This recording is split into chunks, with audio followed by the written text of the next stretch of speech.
من اللعين الرجيم.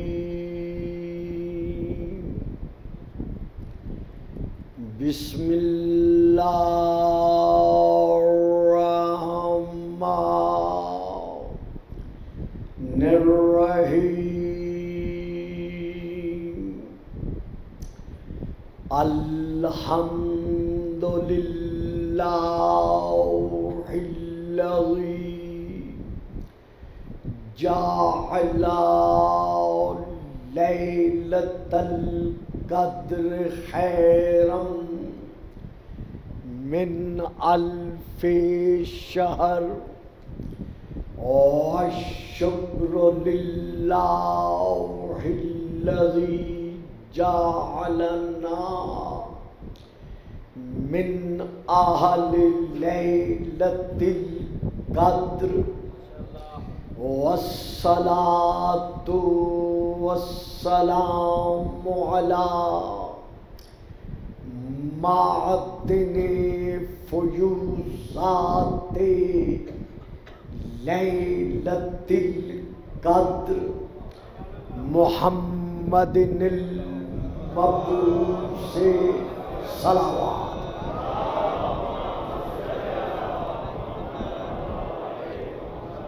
قبل ليلة القدر وعلى جواهر إلى ما ظهر في ليلة القدر.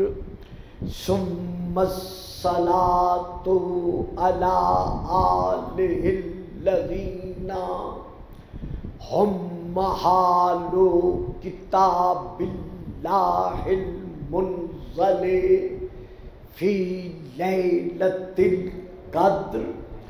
بل هم كتاب الله الناطق المنزل في ليلة القدر.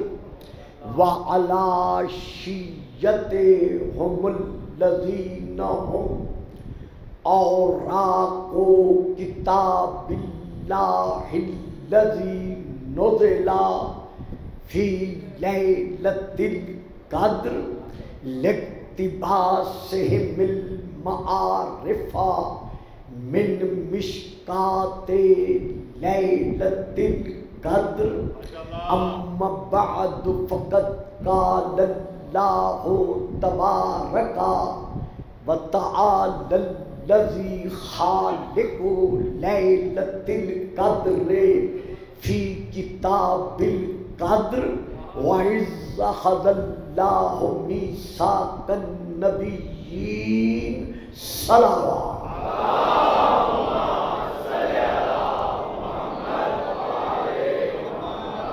نعرہ تکبیر، نعرہ تکبیر،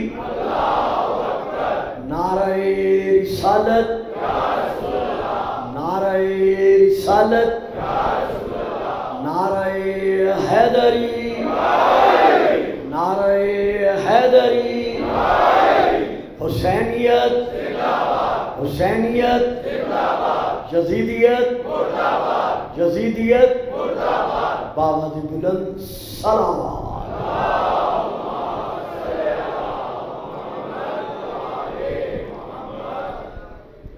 خلاق عالم بطفیل محمد و آل محمد علیہم السلام.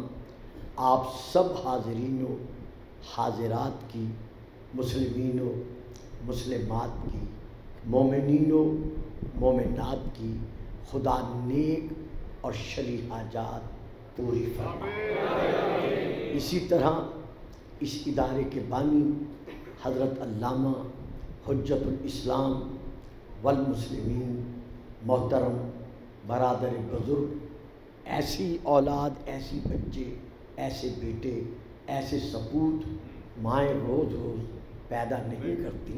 جس انداز میں انہوں نے اس سعی جمیلہ کے تحت یہ ادارہ قائم کیا ہے، اللہ انہیں صحت کاملہ کے ساتھ قائم و دائم رکھے. اسی طرح محترم مکرم بھائی نقوی صاحب جن کے طرف سے میں اس ادارے میں یہ چند ٹوٹے پھوٹے الفاظ ادا کرنے کی سعادت حاصل کر رہا ہوں، اللہ ان کو ارضی و سماوی آفات و بلیات سے محفوظ رکھے۔ اسی طرح زین نقوی صاحب کو خلاق عالم اور باقی تمام حضرات کو دینی اور دنیاوی مقاصد میں کامیابی و کامرانی عطا فرمائے، اور بالخصوص آپ نے آمین کہنی ہے دل کی گہرائیوں کے ساتھ کہ ہماری حکومت پاکستان نے اور ہماری پاک آرمی نے اور ملک و ملت کے باقی وفادار اداروں نے اور تمام قوم نے کشمیر کو فتح کرنے کے لیے جو عزم بالجزم کے تحت اپنا قدم اٹھایا ہوا ہے، خلاق عالم کشمیری بھائیوں کے ساتھ ساتھ ہم سب پاکستانیوں کو کامیابی و کامرانی عطا فرمائے۔ بابا سے بلند صلوات۔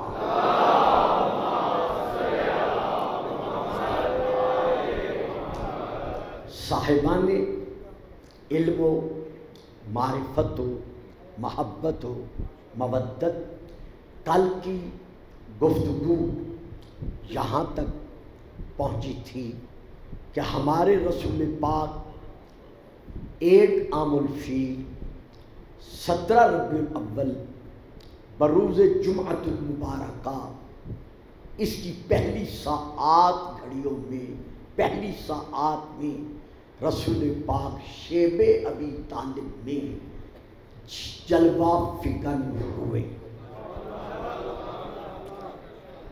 6 سال آپ اپنی والدہ مبارکہ سیدہ طیبہ طاہرہ جناب سیدہ آمنہ سلام اللہ علیہا کے زیر شفقت رہے۔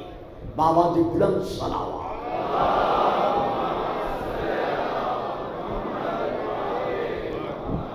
مدینے سے مکہ کی طرف آتے ہوئے مقام ابوا پر آپ کا وصال ہو گیا۔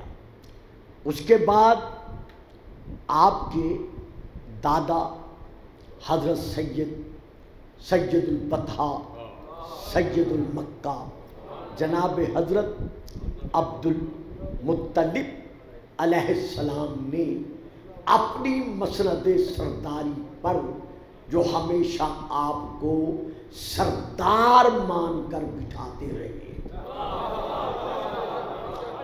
آپ ان کے زیر محبت رہے۔ جب رسول پاک ظاہری طور پر زندگی کے 8ویں زینے پر قدم زن ہو چکے تو آپ کے دادا حضرت عبد المطلب کا بھی انتقال ہو گیا۔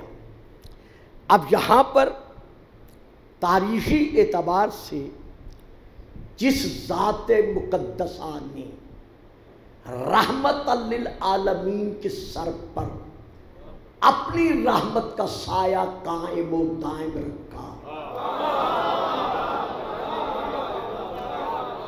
یعنی بے سایہ رسول کے سر پر جس کی رحمت کا سایہ قائم و دائم رہا، یا یوں کہتا چلوں کہ جس نے پناہ گاہ ابالم کو پناہ بخشی،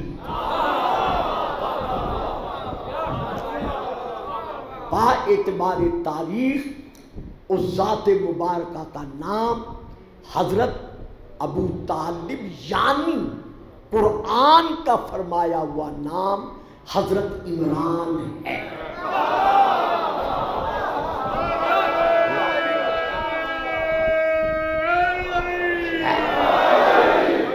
کیونکہ ابو طالب آپ کا نام نہیں، آپ سب جانتے ہیں ابو طالب آپ کی کنیت ہے بڑے بیٹے کی نسبت کی وجہ سے، لیکن آپ کا نام نامی اس میں گرامی قرآن کے فرمان کے مطابق ان اللہ اصطفیٰ آدم و نوحا و آل ابراہیم وآل عمران، یہ اللہ کا چنا ہوا عمران ہے۔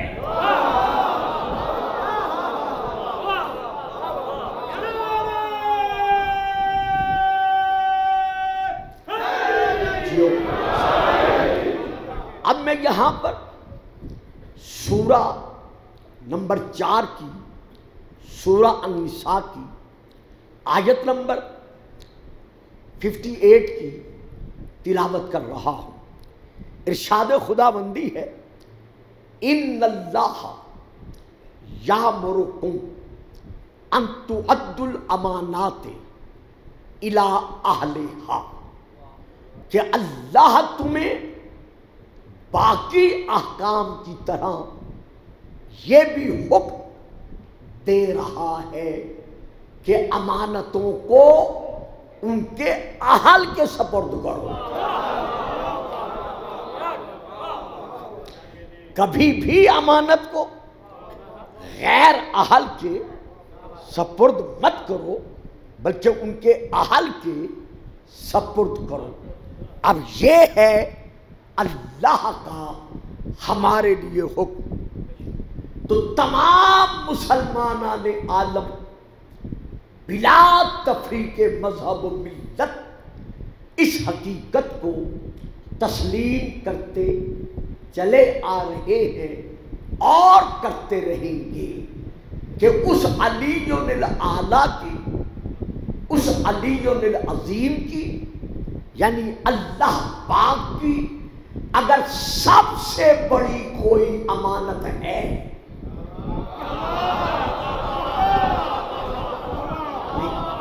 ذہنوں میں پہلے ترجمہ رہے، پھر میں یہ فکر دیتا ہوں کہ اللہ امر دیتا ہے، حکم دیتا ہے کہ تم امانتوں کو بخیلوں کے حوالے مت کرو، خائن کے حوالے مت کرو، بلکہ امانت کو اس کے اہل کے حوالے کرو۔ تو اب میں یہ فکر پھر دے رہا ہوں کہ تمام صاحبان اسلام کا یہ ایمان ہے کہ اس علی العظیم کی سب سے بڑی امانت ہمارے وہ رسول پاک ہیں جن کے پاک نور کو اللہ نے پاک اسلام میں رکھ کر صلب عبد المطلب سے لے کر صلب عبداللہ میں پہنچایا، اور یہی پاک نور جناب سیدہ آمنہ سلام اللہ علیہا کے ظرف مبارکہ سے اس عالم ظہور میں جلوہ فگن ہوا۔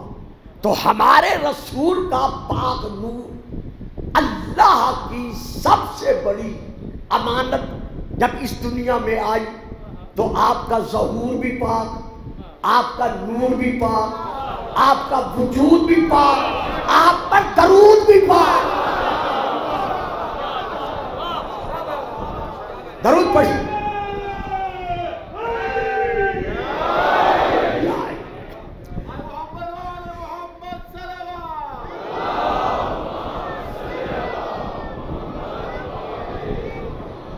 تو جب ہم آمین، فکرہ پھر دہراؤں گا، ذرا جلدی بیٹھ جائیں میں فکرہ دے سکوں۔ جب ہم آمین اپنی عام امانت کو کسی عام آمی کے حوالے نہیں کر سکتے، واہ میرے سامنے کمال ہے آپ کی خاموشی۔ جب ہم آمین یعنی عام، آ جائیں آگے آ جائیں، آنا چاہتے ہیں تو آ جائیں۔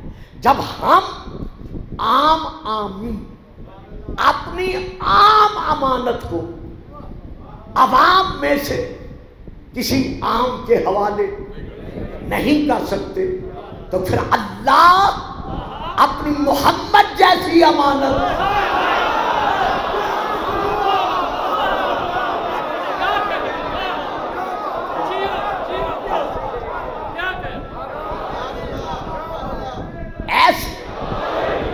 ایسی پاک و پاکیزہ طیب و اطیب، طاہر و اطہر، مقدس و مزکا۔ امانت کسی غیر اہل کے سپرد کیسے کر سکتا ہے؟ حضرت عبد المطلب تک یہ امانت جناب آمنہ کے بعد، سیدہ کے بعد حضرت عبد المطلب کے سپرد رہی۔ اب حضرت عبد المطلب کے بعد پوری تاریخ سے یہ ثابت ہے کہ جناب ابو طالب اس امانت کے امیر بن کے رہے۔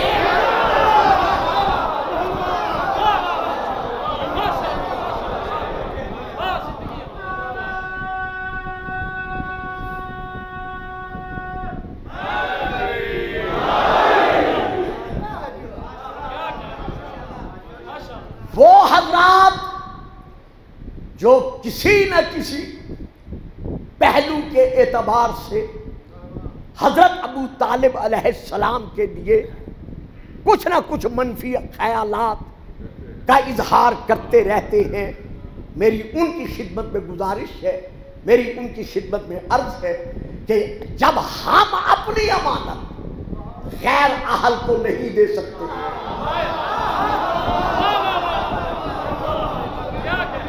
تو پھر اللہ اپنی وہ امانت، حضور توجہ فرمائیے گا تاکہ مجھے رکنا نہ پڑے، پھر اللہ اپنی وہ امانت جس کے لیے خود فرما رہا ہے وَرَفَعْنَا لَكَ، واہ جی واہ، آپ نے لے لیا، بڑی مہربانی، وَرَفَعْنَا لَكَ ذِکْرَکَ، میرا حبیب ہم نے تیرے ذکر کو،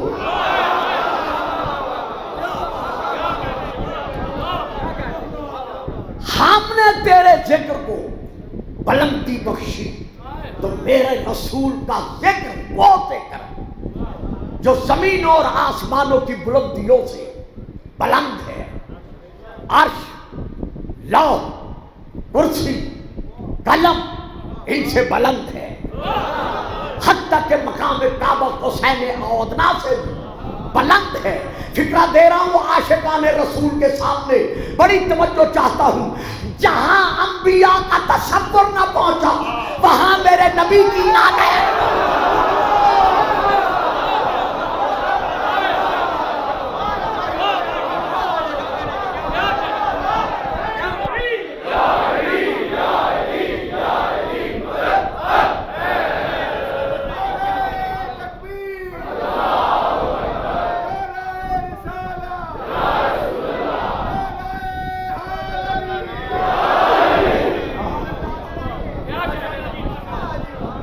تو یہاں پھر ایک بڑا لطیف سی بات ہے، جہاں میں رکوں گا نہیں، جس کا ذکر اتنا بلند ہے اس کی ذات کتنی بلند ہوگی۔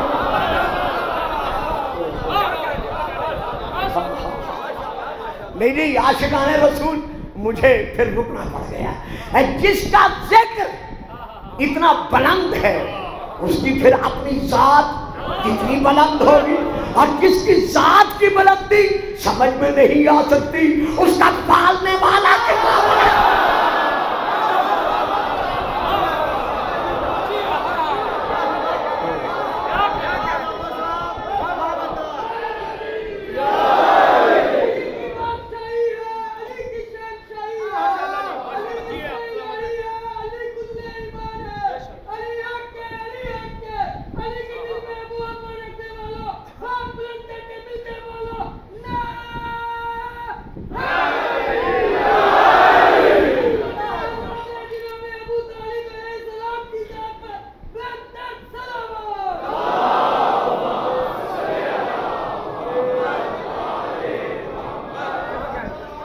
تو اللہ اتنی بلند امانت کو کسی پست کے حوالے،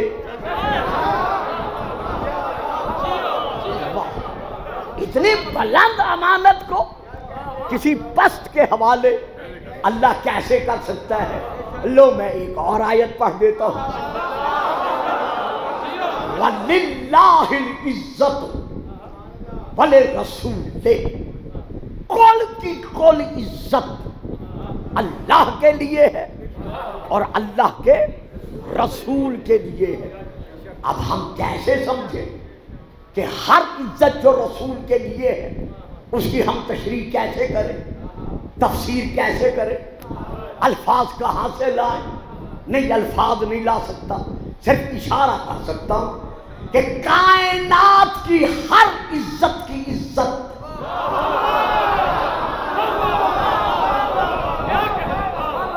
ہمارا رسول ہے۔ اور وہ کیسی عزت ہے؟ آؤ ذرا شب معراج دیکھو، وقت نماز دیکھو، انبیاء کو نماز پڑھاتے ہوئے دیکھو۔ میرا رسول امام الانبیاء ہے، 1,01,000 کم 26,000 نبی پیچھے نماز پڑھ رہے ہیں۔ جہاں محمد کے قدم ہیں وہاں انبیاء کے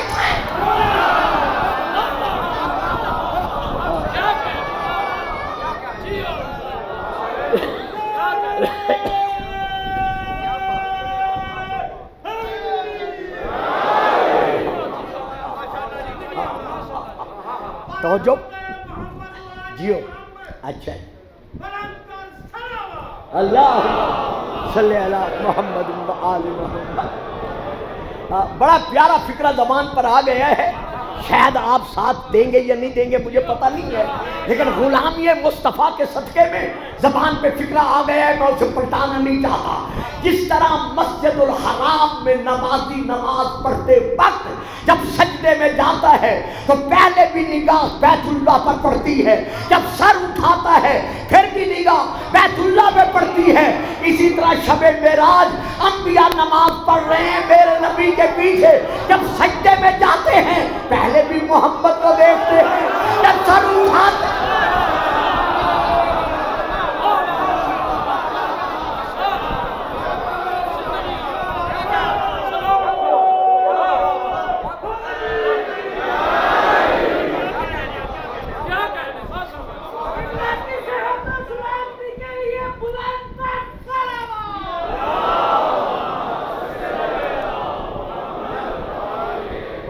تو ہمارا وہ رسول جو عزتوں کی عزت ہے، جو خود معراج العزت ہے، تو اللہ ایسی عزت کو کسی حقیر و پست کے حوالے کیسے کر سکتا ہے؟ کہ جاءکم من اللہ نور، جس کا نور پاک، جس کا ظہور پاک، جس کا وجود پاک، جس کا ورود پاک، جو خود پاک، جس کی آل پاک۔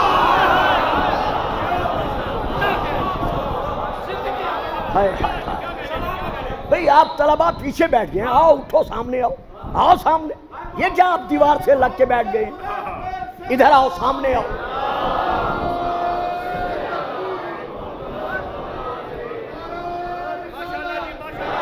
مہربانی سے یہ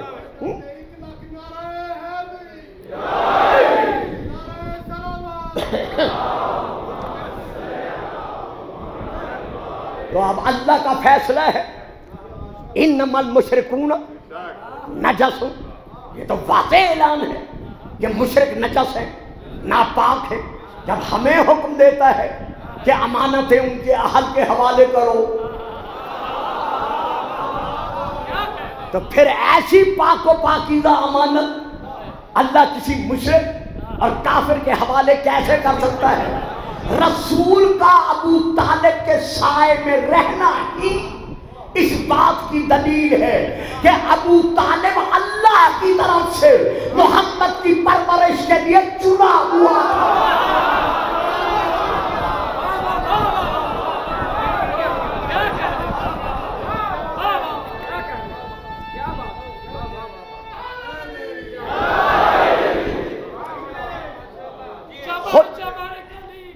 جیو بیٹا، جیو جیو۔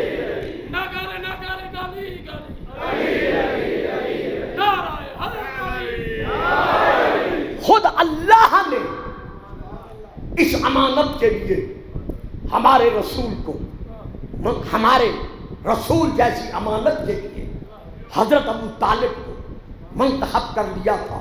یہ عزیز طلبہ میں نے سامنے اس لیے بٹھائے ہیں، صرف ان کو گواہ بنانے کے لیے کیونکہ لائبریری ان کی آنکھوں کے سامنے ہے.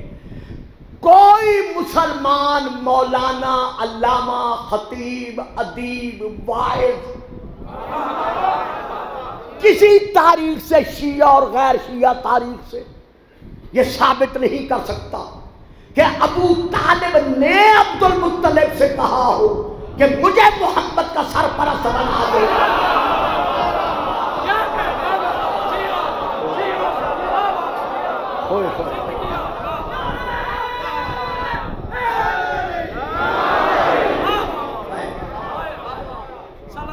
جتنی تاریخ اسلام ہے اس کے اوراق پلٹ پلٹ کر دیکھ لو، کہیں تاریخ میں نہیں ملتا کہ حضرت ابو طالب نے جناب عبد المطلب سے عرض کیا ہو کہ بابا جان مجھے محمد کے لیے سرپرست بنا دینا.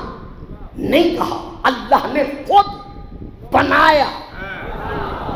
یہ ہے میرا دعویٰ. اب میں دعوے کی دے رہا ہوں دلیل. آئیے قرآن کی طرف، سورہ الضحیٰ، سورہ نمبر 93. میں وہاں سے آیت پڑھ رہا ہوں جو آپ سب کو یاد ہے. جب میں پڑھوں گا آپ کی زبانوں پر جاری ہو جائے گی. اللہ ارشاد فرما رہا ہے، میرا حبیب، میرا محبوب میرے کس کس احسان کو یاد کرے گا.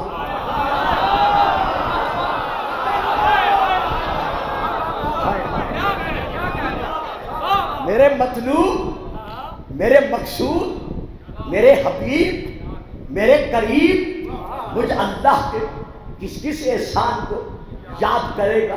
انہی احسانات میں سے ایک احسان یہ بھی ہے، الم یجد کا یتیمن فآویٰ، جب اس نے تجھے یتیم پایا.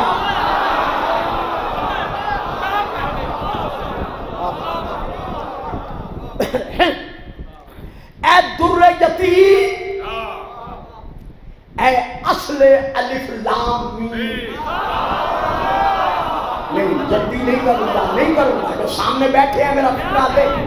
اے در یتیم، اے اصل الف لام میم، اس رحمان اور رحیم نے جب تجھے یتیم پایا فآویٰ.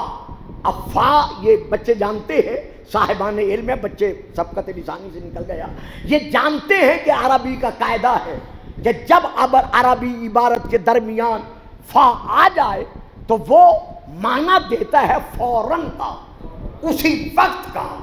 جب تجھے یتیم پایا فآویٰ، تو بس اللہ نے تجھے پناہ دی. پتا چل گیا کہ جب سے محمد دنیا میں آیا ہے، خواہ ماں کی گود میں رہا، خواہ محمد عربی عبد المطلب کی آغوش میں رہا، لیکن ابو طالب کا سایہ ساتھ ساتھ رہا.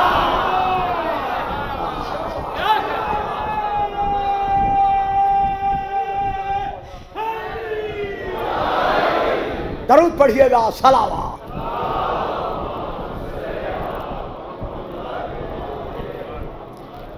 یہ لیجئے، میں اس آیت کی تفسیر میں چند تفسیر کے نام لے رہا ہوں، جن میں نمبر 1 تفسیر مظہری، نمبر 2 تفسیر روح المعانی، نمبر 3 تفسیر فتح البیان، نمبر 4 تفسیر الکشاف، نمبر 5 تفسیر الکبیر، نمبر 6 تفسیر ابن عباس رضی اللہ تعالی عنہ. لیکن میں جو عبارت پڑھ رہا ہوں وہ پڑھ رہا ہوں تفسیر ساوی سے. اس میں یہ درج ہے کہ اس آیت سے مراد کیا ہے. وہ لکھتے ہیں فَكَفَّلَهُ عَمُّهُ ابو طالب، بے شک اللہ فرما رہا ہے کہ اللہ نے تجھے پناہ دی، لیکن ثابت یہ ہے کہ محمد کا کفیل اگر کوئی تھا تو وہ ابو طالب تھا.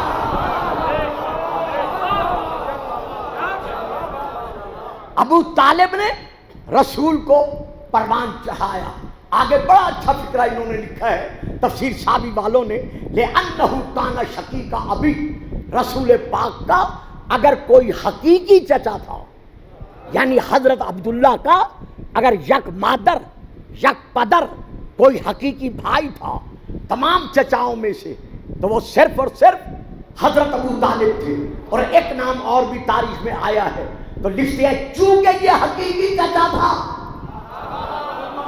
اسی لیے اللہ نے جناب رسول پاک کی کفالت کے لیے جناب ابو طالب کو مقرر کیا.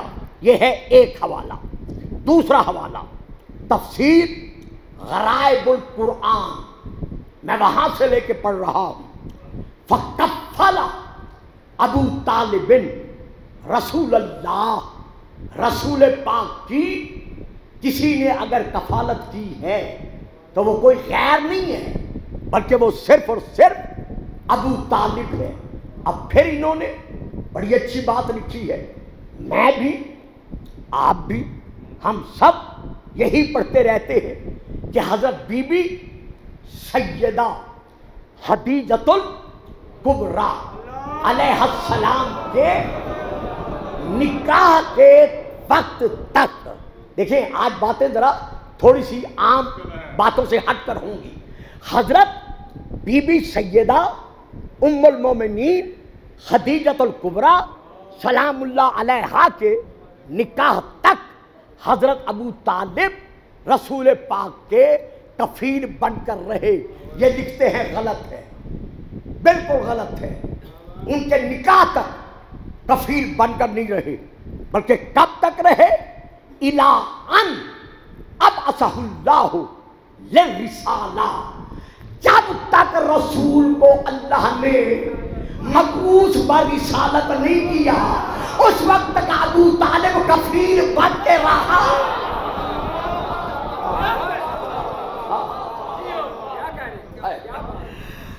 فقام بنصرتہ مدتاً مدیدتاً، ساری زندگی ابو طالب رسول کا ناصر بن کر، مددگار بن کر، محافظ بن کر رسول کے سر پر جلوہ فگن رہا.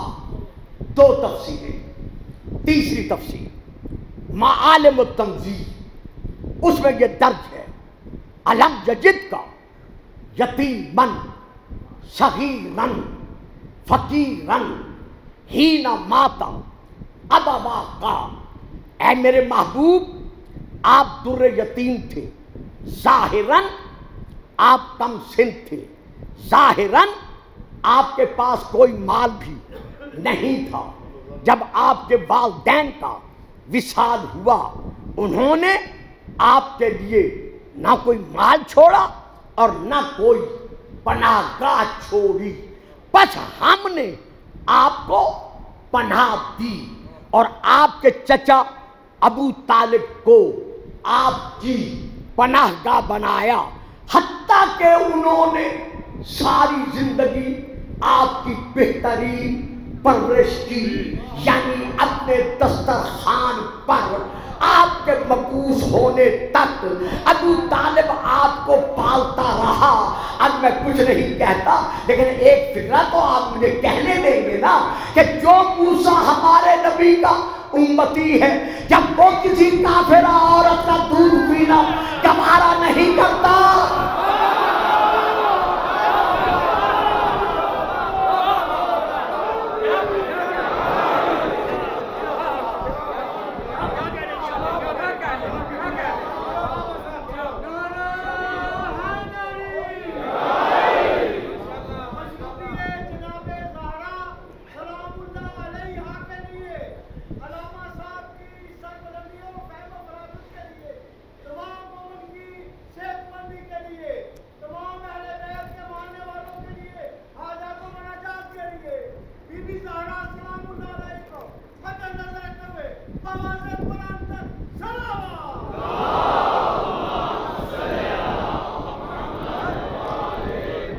اس آیت میں اللہ نے کیا فرمایا کہ اللہ نے تجھے پناہ دی. تفسیر سے کیا ثابت ہے کہ پناہ علی کے باپ، حسنین کے دادا حضرت عمران یعنی ابو طالب علیہ السلام نے دی.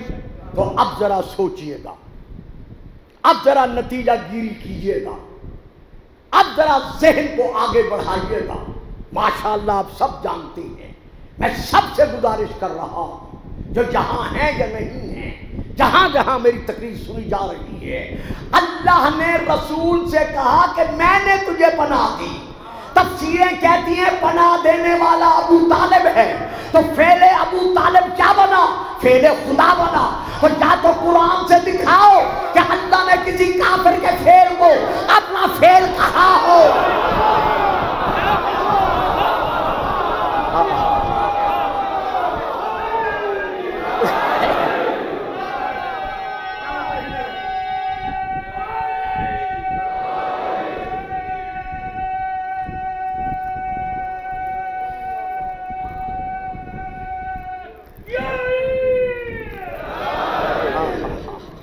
اب یہاں پر ایک پہلو لینے کے بعد میں پھر دوسرا پہلو لے رہا ہوں، اور وہ یہ ہے کہ ہر تحریک کی کامیابی کے لیے تین چیزوں کی ضرورت ہوتی ہے۔ جو بھی تحریک چلے اس کی کامیابی و کامرانی کا سہرا تین طبقات پر قائم ہوتا ہے۔ نمبر ایک، قائد، کہ آیا جو اس تحریک کا قائد ہے وہ قائدانہ صلاحیتیں رکھتا ہے؟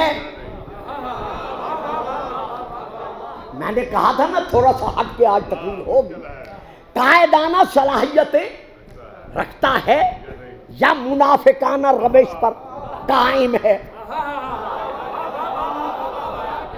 تو پہلی چیز کیا ہے؟ قائد کی قائدانہ صلاحیت، نمبر ایک۔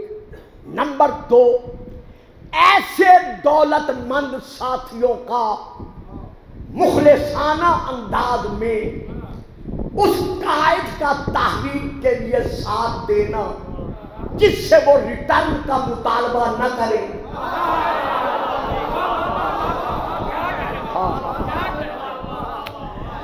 بلکہ سر، گھر، زر، آل، اولاد اگر تحریک کی کامیابی کے لیے قائد طلب کرے تو اس کے پسینے کے قطرے پر ہر شے قربان کر دے۔ یہ ہے نمبر دو۔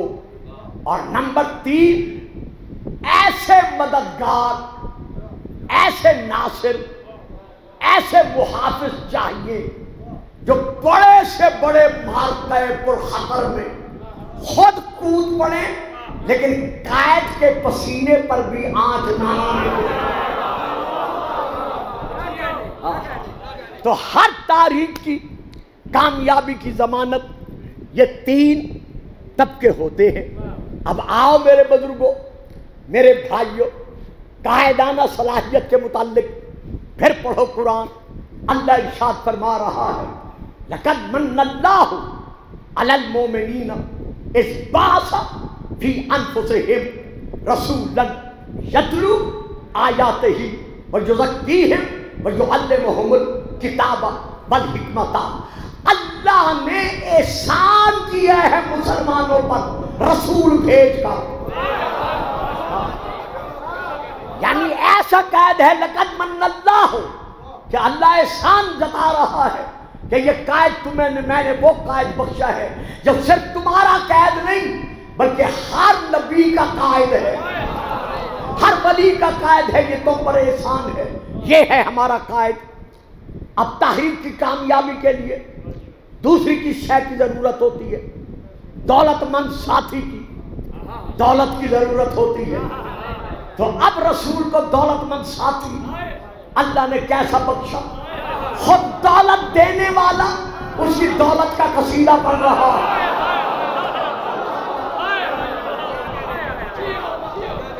فرما رہا ہے میرے حبیب وَوَجَدَكَ عَائِلًا فَأَغْنَىٰ، جب اللہ نے تجھے خالی ہاتھ پایا، حاجت مند پایا، ضرورت مند پایا تو اللہ نے تجھے غنی بنا دیا۔ تو اس سے مراد کون ہے؟ تفسیر الکشاف، اب وقت نہیں ورنہ میں کتابوں کے حوالے دیتا، اور باقی تفسیروں میں یہی درج ہے کہ اللہ نے فرمایا میرے حبیب فَأَغْنَاكَ بِمَالِ خدیجہ، اللہ نے تجھے خدیجہ کے مال سے غنی بنا دیا، وہ دولت قربان کر کے گئی کہ اللہ کو اس کی دولت کا قصیدہ قرآن میں سنانا پڑا۔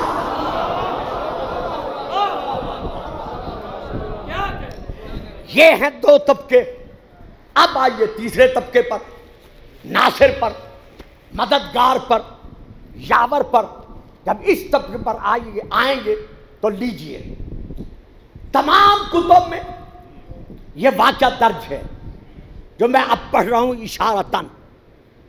ان تمام جتنے بھی تاریخ کی کتابیں ہیں ان میں یہ ہے کہ کفار مکہ حضرت ابو طالب کے پاس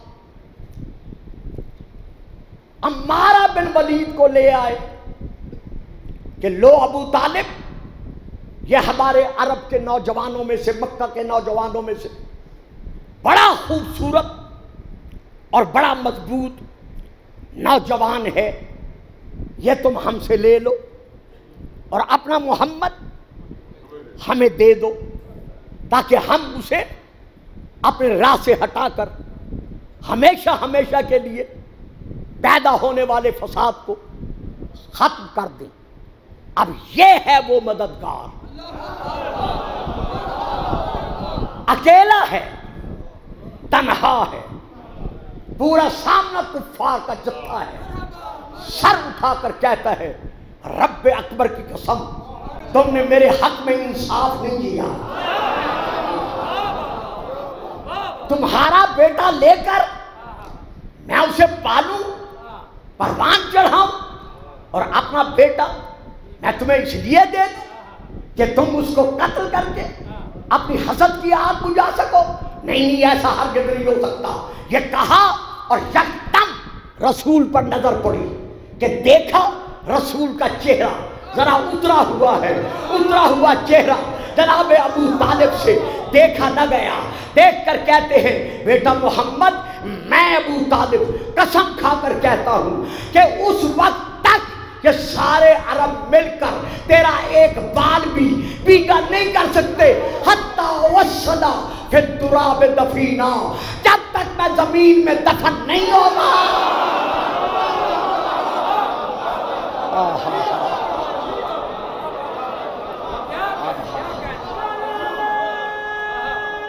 یا لیا یا لیا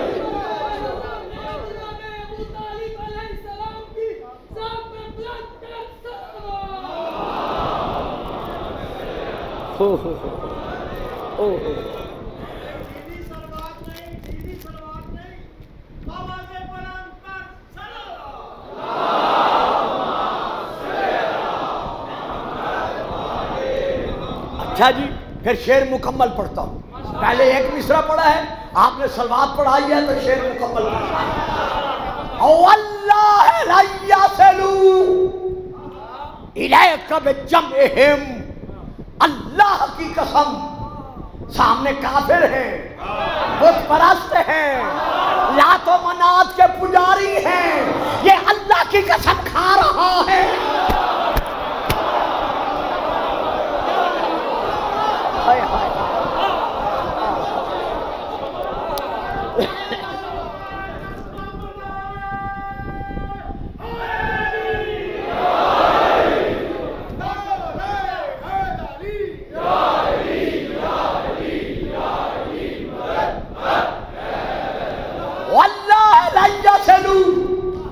الیک بجمعہم حتی وصلا فی التراب دفینا، رب اکبر کی قسم بیٹا محمد یہ سارے کافر مل کر تیرا ایک بال بھی بیگا نہیں کر سکتے جب تک میں ابو طالب زندہ ہوں اور زمین میں دفن نہیں ہوتا۔ حضور فکرہ دے رہا ہوں بچوں، بڑی توجہ چاہوں گا، میں تشریح نہیں کروں گا، یہ سارا مجمع مجھے دعا میں لے کر پروان مجھے چڑھانے والا ہے۔ جب تک ابو طالب زندہ رہا اللہ نے رسول سے نہیں کہا کہ واللہ یعصمک من الناس، کہ اللہ تجھے لوگوں کے شر سے بچائے گا، کیونکہ پتا تھا ابو طالب بچانے والا ہے۔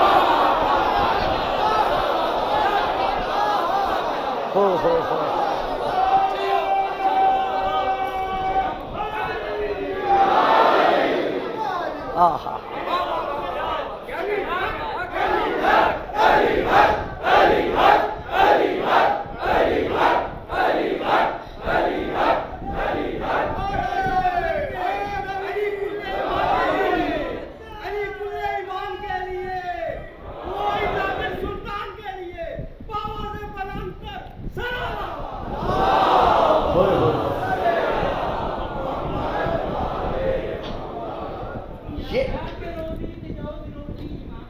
بابا ٹائم ذرا دیکھ لیں.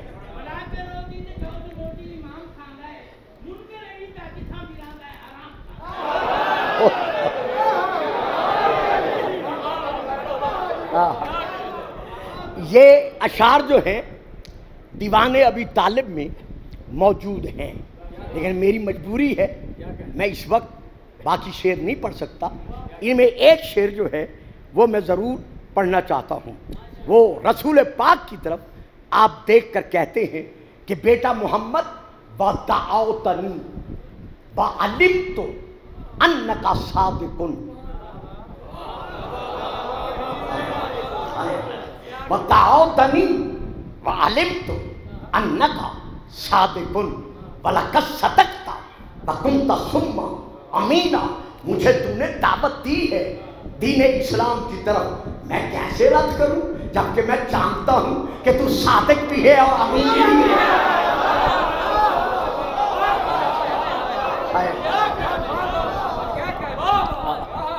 تم نے جو کچھ کہا ہے یہی تو سچ ہے. یہ تھا ایک واقعہ، باقی اشعار میں نے چھوڑ دیے. اب دوسرے واقعے پہ آ رہے ہم.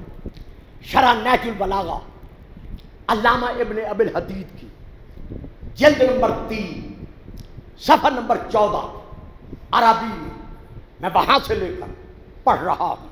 اس میں یہ درج ہے کہ جب کافروں نے رسول پاک کی وجہ سے حضرت ابو طالب کا معاشی، سیاسی، اخلاقی، اقتصادی بائیکاٹ کیا، تو ابو طالب نے کیا کیا؟ رسول کو اور اپنے گھرانے کو لے کر شیب ابی طالب میں چلے گئے. 3 سال برابر شیب ابی طالب میں رہے. جب رات کا وقت ہوتا تھا اور یتیم عبداللہ اپنے بستر پر سوتا تھا تو ابو طالب سوتا نہیں تھا، بلکہ جیسے حاجی کعبے کا طواف کرتے ہیں اسی طرح رسول کا طواف کرتا، لیکن پھر بھی مطمئن نہیں ہوتا تھا. آخر کیا کرتا؟ رسول کو اٹھاتا، اٹھا کے علی کے بستر پہ سلاتا. اور کچھ تاریخوں میں اور نام بھی ہیں، ان میں زیادہ تر نام حضرت علی کے ساتھ حضرت جعفر کا بھی ہے. علی کے بستر پر سلاتا اور علی کو اس کے بستر سے اٹھا کر محمد کے بستر پر سلاتا.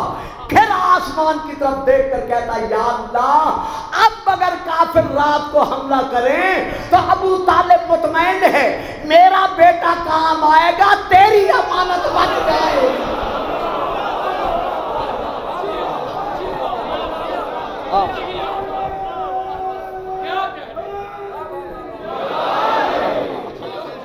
ہائے ہائے 3 سال برابر سن 7 سے لے کر 10 62 تک 3 سال برابر حضرت ابو طالب رات کی تاریکی میں کیا کرتے تھے؟ اپنی تلوار نیام سے نکال کر شیب ابی طالب کے باہر نکل کر چاروں طرف گھیرے میں شیب ابی طالب کو لے کر ایک قصیدہ پڑھتے تھے جو علامہ ابن ابی الحدید نے بھی لکھا ہے اور دیوان ابی طالب میں بھی ہے. میں قصیدے کے 2 شعر پڑھ رہا ہوں. تلوار ہوا میں لہرا کر گنگنا کر نہیں، شیرانہ انداز میں گرج کر پکار پکار کر کہتے نصرت الرسول رسول الملیک ببیت تلالا کلام البروک ازب و اہمی رسول الالہ حمایت حامل علیہ شفیق ولیکن عذرو لہم سامین کما دارا لیس بغیر مزید. اور لوگوں میں بھتیجے کی مدد نہیں کر رہا، میں بھتیجے کی حفاظت نہیں کر رہا، میں تو اللہ کے رسول کی مدد کر رہا.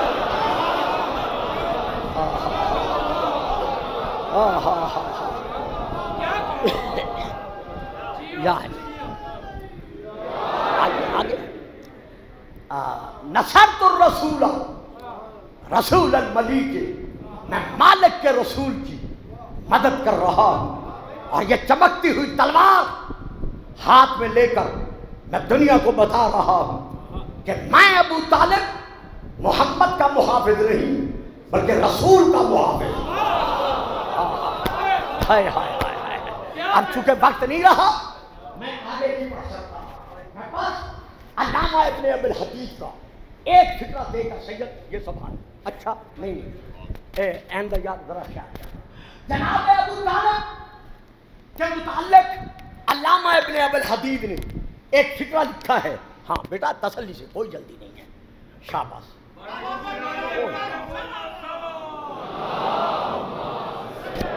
آرام سے آرام سے آرام سے.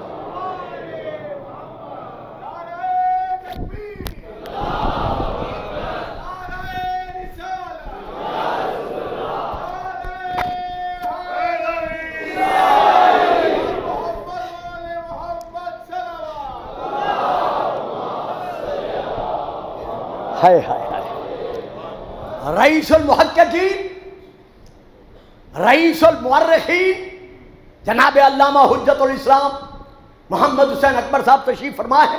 قبلہ میں آپ کی موجودگی کا فائدہ اٹھاتے ہوئے اور آپ سے دعائیں لینے کے لیے یہ حوالہ دے رہا ہوں.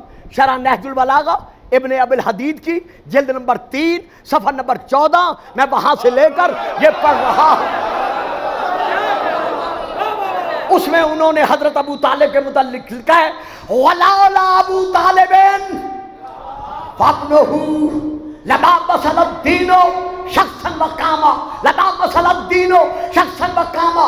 اگر ابو طالب اور اس کا بیٹا علی نہ ہوتے تو لوگوں اسلام اپنے پاؤں پہ کھڑا ہوا نظر نہ.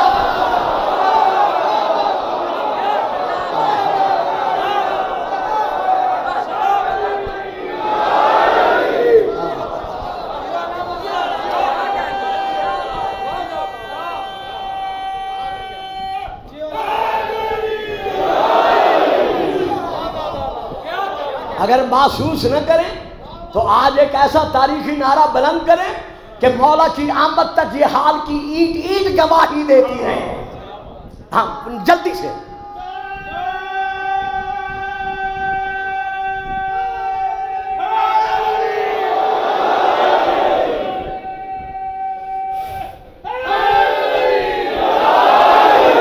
سبحان. یہ سارا ثواب آپ کو جا رہا ہے کہ آپ نے ہمیں یہ مقام عطا فرمایا ہے. وَلَوْلَا أَبُو طَالِبٍ اگر ابو طالب علیہ السلام اور ان کا بیٹا علی ابن ابی طالب نہ ہوتے تو آج اسلام اپنے پاؤں پر کھڑا ہوا نظر نہ آتا. یہ کہہ رہے ہیں علامہ ابن ابی الحدید اور یہ کہہ رہے ہیں خواجہ معین الدین چشتی. 3 ہستہ حسین.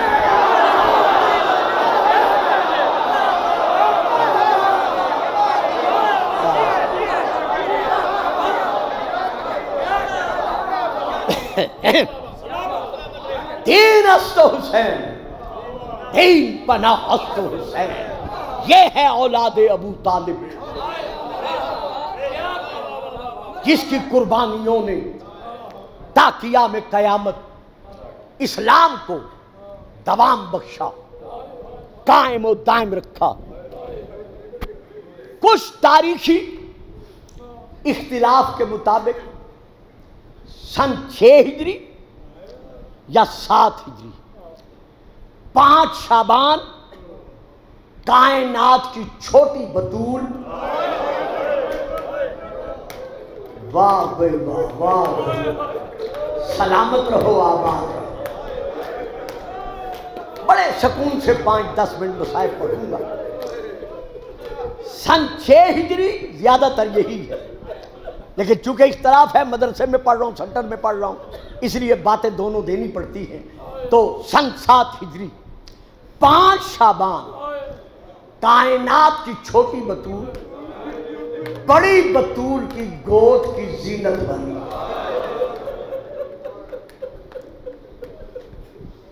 بفرمان رسول نام تجویز ہوا زینب. پڑھا بھی جاتا ہے لکھا بھی جاتا ہے کہ یہ مضاف مضاف الیہ ہے. زینو اب باپ کی زینت. قبلہ حضرت آیت اللہ عباس عزیزی نے اپنی کتاب زینب میں لکھا ہے کہ یہ اصل میں نام ہے عبرانی زبان کا، اور سیدتنا زینب میں بھی یہی ہے کہ یہ اصل میں نام ہے. عربی ہے غلط نہیں، لیکن وہ لکھتے ہیں کہ یہ نام اصل میں ہے عبرانی زبان کا زینب. اس کے معنی ہے ہمیشہ رونے والی.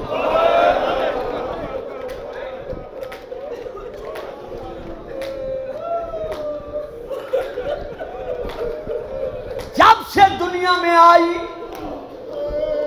رونا شروع کیا، اور اب تک تعویذ لحد میں زینب رو رو کے کہہ رہی ہے حسین یہ محرم کے دن ہیں، یہ محرم کی راتیں ہیں، تیرے عزادار تو بڑی آزادی سے رو رہے ہیں، یہ تو بڑے خوش قسمت ہیں، لیکن جب میں تیرے غم میں رونے لگتی تھی کوئی تازیانے مارتا تھا.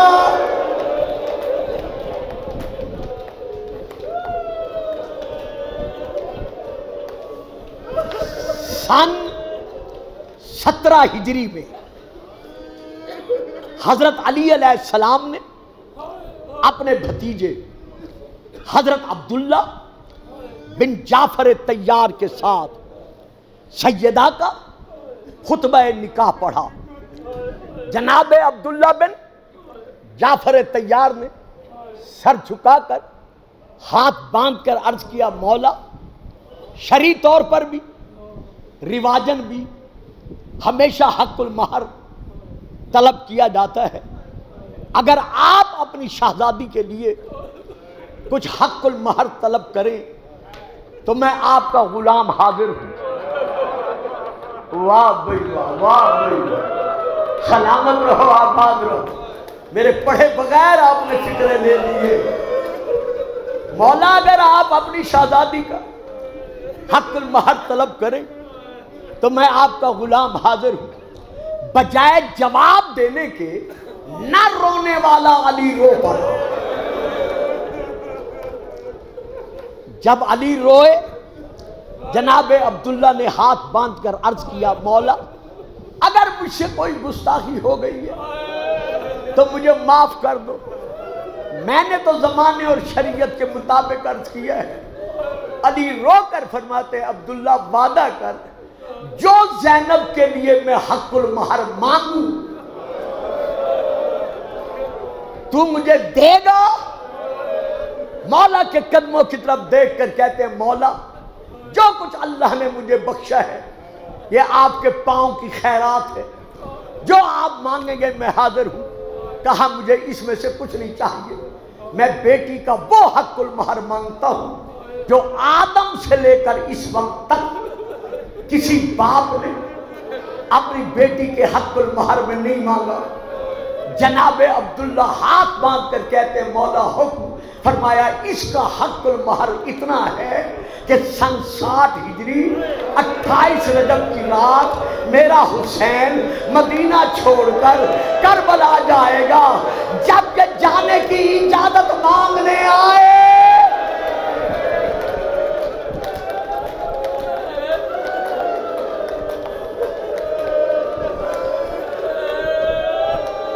مرحبا مرحبا مرحبا اجرکم من اللہ. بطول دعائیں دے رہی ہے. اب جی بیٹا ٹائم میں پڑھ رہا ہوں بیٹا. عبداللہ میری بیٹی کو منع نہ کرنا. جس وقت کو یاد کر کے علی روتے رہے وہی وقت آ گیا. حسین نے سامان سفر بنوایا، فہرست تیار ہو گئی. سیدہ زینب آگے بڑھی. سر جھکا کر کہا حسین بھائی کیا فہرست میں میرا نام بھی ہے؟ بہن دیکھ لو سب سے پہلے آپ کا نام ہے۔ بھیا پھر جاؤں سامان سفر لے آؤں؟ کہا بہن یہ میں نہیں اجازت دے سکتا، جب تک عبداللہ اجازت نہیں دے گا میں اجازت نہیں دے سکتا۔ سیدہ چلی، حضرت عبداللہ مصلی پہ بیٹھے روتے ہوئے سلام کیا۔ جناب عبداللہ نے دیکھا، دیکھ کر کہا بی بی ابھی تو حسین موجود ہے، اکبر موجود ہے، عباس زندہ ہے، آپ کی آنکھوں میں آنسو کیوں ہیں؟ کہا ابن عم میرا بھائی حسین مدینہ چھوڑ کر جا رہا ہے، جانے کی اجازت مانگنے آئی ہوں۔ چپ کر کے جناب عبداللہ دیکھ دیکھ کر رو کر کہتے ہیں بی بی وہ اجازت تو میں رات سے دے چکا، نہیں ابھی نہیں لیا آپ نے فکرہ، نہیں لیا فکرہ، بی بی آپ کے جانے کی اجازت تو میں گزشتہ رات سے دے چکا۔ کہا اکبر آیا تھا؟ نہیں۔ عباس آیا تھا؟ نہیں۔ بھیا حسین آئے تھے؟ کہا نہیں۔ پھر میرے سرتاج آپ نے کسے اجازت دی؟ جناب عبداللہ رو کر کہتے ہیں بی بی جب میں نماز شب پڑھ کر رویا سب سے پیر تک سیاہ برقعے میں لپٹی ہوئی ایک خاتون میرے سرانے آئی، میرے سر پر ہاتھ رکھ کر کہا عبداللہ کل میری زینب جانے کی اجازت۔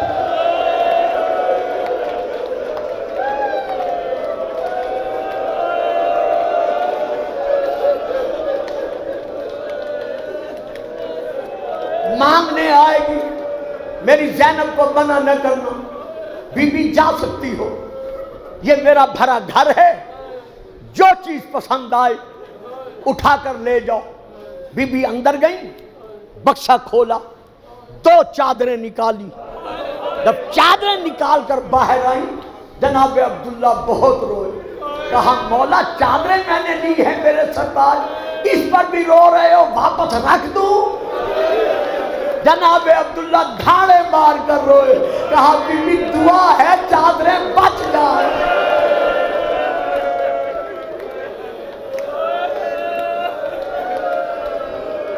مرحبا مرحبا، لے لو ذرا سانس لے لو، بڑی گرمی ہے، مسلسل رونا ہمارے بس کی بات نہیں ہے۔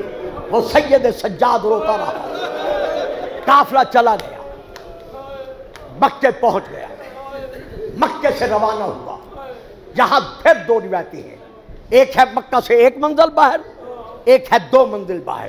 جب قافلہ جا رہا تھا جناب عبداللہ پہنچے، امام حسین سے پوچھا میرا حرم کس محمل میں ہے؟ اشارہ کیا، آ کے محمل میں دونوں ہاتھ ڈالے، محمل رک گئے، ہاتھ ڈال کر سر جھکا کر جناب عبداللہ رونے لگے۔ سیدہ زینب کی نظر پڑی، آواز دے کر کہا میرے سرتاج اگر میرا جانا ناگوار ہے تو اب بھی مدینے واپس چلی چلوں، لیکن اتنا سوچ لو ادھر حسین جائے گا ادھر زینب کا جنازہ اٹھے گا۔ کہا نہیں بی بی میں آپ کو روکنے نہیں آیا، پھر آپ کیوں رو رہے؟ کہا سفر کا معاملہ ہے، سفر میں مصائب مصیبتیں بلائیں درپیش آتی رہتی ہیں، اور صدقہ جو ہوتا ہے وہ بلاؤں کو رد کر دیتا ہے۔ تو چونکہ آپ کے ساتھ کائنات کا قیمتی سرمایہ ہے جس کا نام ہے حسین، اگر حسین پر کہیں وقت آ جائے تو میں صدقے کے لیے 2 بیٹے لایا ہوں۔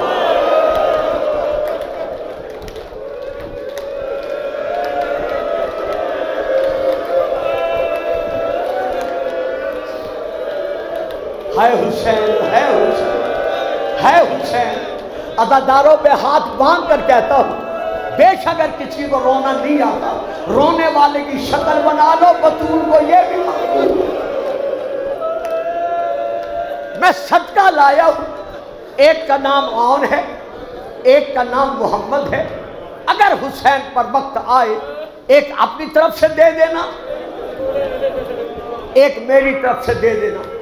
آ گیا کربلا میں وقت، شب عاشور، حسین ایک کے خیمے سے گزر کر جب بی بی کے خیمے میں آئے، دیکھا اون و محمد نے اپنے لباس پر جنگی لباس پہنا ہوا ہے اور جنگی لباس پر کفن پہنا ہوا ہے، چھوٹی سی تلوار پہلو میں لٹکی ہوئی ہے۔ حسین جھک کر کہتے ہیں میرے شہزادوں یہ کفن کس نے پہنایا؟ کہا ماں نے پہنایا ہے۔ بہن آپ نے پہنائے؟ کہا ہاں حسین یہ تو دو ہیں، اگر 2000 بھی ہوتے تو تیرے سر کا صدقہ نکال دیتی، لیکن ہائے وہ وقت، نہ بیٹے بچے نہ حسین۔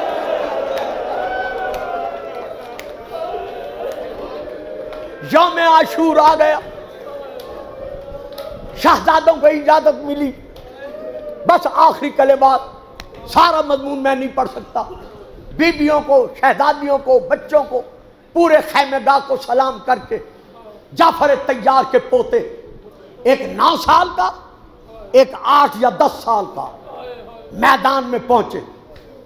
دادا کی جرت، نانا کی شجاعت دکھاتے ہوئے لڑتے لڑتے بھوکے پیاسے دریائے فرات کے کنارے تک پہنچ گئے۔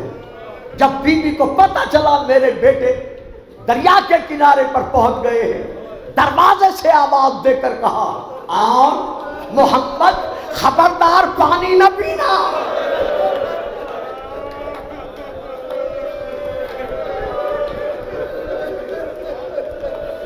ورنہ حق کے دودھ نہیں بخشوں گی۔ بھوکے پیاسے لڑتے لڑتے عمر ابن سعد کے خیمے تک پہنچے۔ آن نے بڑھ کر نیزہ مارا، عمر ابن سعد کے خیمہ کا پردہ چاک ہوا۔ جب اسے شہزادوں کے تیور دیکھے کہ علی کا رنگ نظر آ رہا ہے، وہیں سے فوج کو پکارا کہ یزیدیوں، شامیوں، کوفیوں، تم سے 2 بچے نہیں سنبھالے جا رہے تو اکبر کیسے سنبھالا جائے گا؟ عباس سے کیسے لڑو گے؟ میں مولانا کی موجودگی میں تاریخ کے یہ کلمات ادا کر رہا ہوں، ایک ایک حرف کا ضامن ہوں تاریخ کے اعتبار سے۔ 4000 تیر اندازوں نے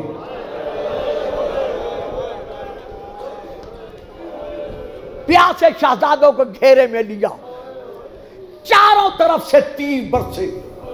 جب چاروں طرف سے تیر برسے، اب آپ مجھے بتائیں ایک بھوکا پیاسا 9 سال کا بچہ ہو اور اسے چاروں طرف سے تماچے پڑیں، اس کے تڑپنے کا کیا عالم ہوگا؟ جب چاروں طرف سے تیر برسے، سر سے لے کر پاؤں تک یہ شہزادے اپنے خون میں ڈوب گئے۔ ایک ظالم نے محمد کے پہلو میں نیزہ مارا، پہلو میں لگ کر دوسرے پہلو سے نکلا، وہی نیزہ نکال کر کمر میں مارا۔ محمد زمین پر آ کر کہتے ہیں اماں میرا آخری سلام۔ ایک اور ظالم نے جناب آن پہ حملہ کیا، سر پھٹا، کمر میں نیزہ لگا، جناب آن خون میں ڈوبے ہوئے ریت گرم پر گرے۔ ادھر سے عباس چلے، ادھر سے اکبر بڑھے، قاسم ساتھ ہوئے، جلدی سے حسین پہنچے۔ تڑپتے محمد کا سر اٹھایا، اپنی گودی میں رکھا، آنکھیں کھول کر پیشانی پہ ہاتھ رکھ کر کہا ماموں میرا آخری سر۔ اب تو میری ماں مجھ سے راضی رہے گی۔ سلام کیا، حسین نے اس کا محمد کا سر عباس کے حوالے کیا، آن کا سر اٹھایا، اٹھا کے گودی میں رکھا، گودی میں رکھا تھا، اب بولنے کی آن میں طاقت نہ تھی۔ آن نے اپنا دایاں ہاتھ اٹھایا، اٹھا کے پیشانی پر رکھ کر اشاروں میں کہا مولا میرا آخری سلام۔ قبلہ قوم شریف میں میں نے علامہ سے یہ روایت سنی تھی، میں سن کے پڑھ رہا ہوں کہ جیسے آن نے اپنا ہاتھ سلام کے لیے پیشانی پہ رکھا، اولاد والوں مجھے معاف کر دینا، اگر کوئی برداشت نہ کر سکے سیدہ زینب کے بیٹے کی شہادت کا واسطہ مجھے معاف کر دینا. ادھر ہاتھ رکھا، ادھر ایک ظالم نے تیر چھوڑا.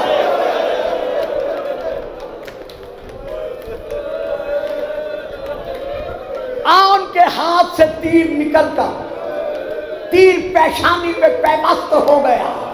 اللہ جانے حسین نے تیر کیوں نہیں نکالا، اللہ جانے سیدہ زینب نے تیر کیوں نہیں نکالا. جس علامہ سے میں نے سنا تھا انہوں نے یہی پڑھا تھا کہ آج تک ان کے ہاتھ پر تیر لگا ہوا ہے اور وہ اپنی لحد میں سو رہا ہے. قیامت کے دن اٹھ کر کہے گا نانی ذرا دیکھو میرا جرم کیا تھا، میری خطا کیا.